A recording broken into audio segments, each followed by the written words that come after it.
Bay. God continue to bless and keep you. And Mr. Kansi, of course, our 52.5 billion, Auditor General Johnson, we need to get into the bottom of that matter. You promised a report on the missing 52.5 billion from December 2020 till now. Come out with the report. Yes, we know that, look, usually by now, they will find some ex post facto rationalizations, etc., to justify that the money didn't get lost. But at least you bring the report, let's scrutinize. By all means, something will give you away. So that report must come. Otherwise, for me, I think very soon I'll even be petitioning for the removal of the Auditor General. Because one report on 52.5 billion from December 2020, we are now in 2025. Why? What is it? Who are you shielding? You wrote the letter and said there was money missing. Okay, they couldn't trace from GCB into thin air. And now bring the reporter and also Daniel Asem. Come on, let's get into it. Mr. Kansi, finally, our Greek matter that, yes, I've seen that we'll be coming to it, the president's speech, yes. But we want to remind our young people that, look, we all have to get into agriculture. We have to Operation Feed Yourself. I think the president gave it a new name. I'll look at the speech again and then come. But it's essentially Operation Feed Yourself. It's embarrassing. I mean, coming to sit here, we talk year in, year out, and yet we can't feed ourselves. We import about 100 million of million series worth of mango from Burkina Faso. It's insanity. Burkina Faso, desert land. Then the tomatoes, over 300 million, etc. Yes. Anyway, and finally, I heard Ghpage has been arrested. We want to remind the NIB that 48 hours is 48 hours. Because, you know, today is Saturday, tomorrow Sunday. The Supreme Court has been very clear. If you want to detain her beyond 48 hours, please go to the court. There is a way. The Chief Justice, Eni Yeboah, gave the circular in 2020, sometime in 2020, on how to do it. You go and see the registrar. Tomorrow, there will be a judge for you. You don't even need to get to the 48 hours. That's very clear. Even on Sunday, the court will sit. Yes.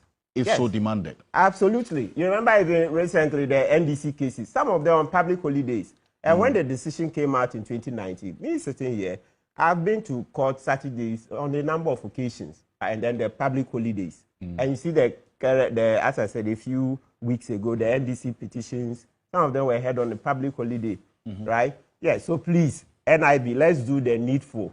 If you intend to keep Ghpage beyond 48 hours, then today, I even prefer that go today, because the Supreme Court said, don't wait till you are getting to the 48 hours, because sometimes when you're planning that, okay, I have 2 hours more to go, so that's the time you start preparing, something may happen and you'll be late. The moment it goes beyond the 48 hours, you are in breach of the law. Very, very clear. They say 48 hours is 48 hours. That was, so for Akufu's valedictory judgment, that's the last judgment before she left, she retired as a Chief Justice and Supreme Court judge. So please, let's try and work within the timelines. 48 hours doesn't mean that wait after 48 hours, then now you're prepared to go to court. No, it says within. If you arrest somebody, that's Article 14, Clause 3. If you arrest somebody, then, or a suspect, whether suspect or the person is accused at that time, and there are differences, and you want to detain the person beyond 48 hours, then make sure that you go to court within, please, with all the energy I can master, go to court within the 48 hours, please. Not after the 48 hours. And the more you wait and think that, oh, I'll get him before the 48 hour, if something happens and then you don't find the court early enough and it goes beyond, it's a breach of the law. Ghpage can sue you, and I'll be happy to represent her.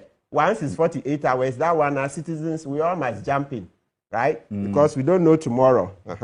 So you'll be happy to represent Ghpage? Oh, yes, if once it's 48 hours. 48 hours. Yeah. If NIB breaches it, that one, let's not play. Yes, the fact that I want her to face justice doesn't mean that we should keep her beyond 48 hours. No, that one, let's not do that. It's not worth it. I mean, she has come into the country. If she intended to abscond, I'm sure she wouldn't have come back. So once she has come in, let 48 hours be 48 hours. And it applies to all of them. I mean, this is what there was a lot of abuse. That's why I went to court. So for those who don't know that case, 48 hours is 48 hours. That's the case of Martin Pebu number 4 versus Attorney General number 4. Please, Saturday, Sunday is no longer an excuse. The courts will open. So that previously they used to say because it's a weekend, when they arrest you on Friday, they keep you till Monday. Ah, yeah, it's long gone. That big mention. You challenge the law. Absolutely. And you got judgment in your favor. Well, it's for the people of Ghana. I always say the Supreme Court is a policy court. So when you go, they look at the case. It's not even your English. You know, sometimes it's an irony. Sometimes you go back and read what you wrote and you say, how did I write this? Because you are not happy with the choice of words. Sometimes there are a few typos here and there. But it's a policy court, so they look beyond even the lawyer's abilities. So it doesn't matter. Sometimes your language may not be that perfect or up to scratch, but they look at it. Because even in India, and they've said it in our courts here, a lay citizen can just get up and write about a constitutional problem to their constitutional court. It's a letter. Yes, that's the form they do. You write, dear Chief Justice, there is this and this and this problem. Express yourself. When they read it and they see the problem, then they put together the brief. So the point I'm just emphasizing is that when you see the Supreme Court decisions, there are a lot of policy decisions. The Supreme Court is a policy court. It's not about, oh, I'm the shark lawyer, I'm crack. No. It's more about policy. Okay. I see. Now, so this is Kwebu number 4. Absolutely. And so because of you, at least, nobody has to suffer the injustice of being behind bars or in custody for beyond the 48 hours with that excuse. At least with your own resources as well, you challenge the law. Yes, you challenge the law, and now all offenses are expected to be bailable, even though it's at the discretion of the judge. Yes. So you have Kwebu number 1, number 2, Kwebu number 3, Kwebu number 4. Yeah. All this delivering or improving on the justice delivery system. Absolutely. In this country. So congratulations to you once again. You have done your bit. To the Supreme Court. Anyway, so this is another matter we'll get into, this Gift Your Worry matter as well. But I also want to now welcome for the first time on the show, Professor Stephen Addo. He is a renowned economist, former chairman of the National Development Planning Commission.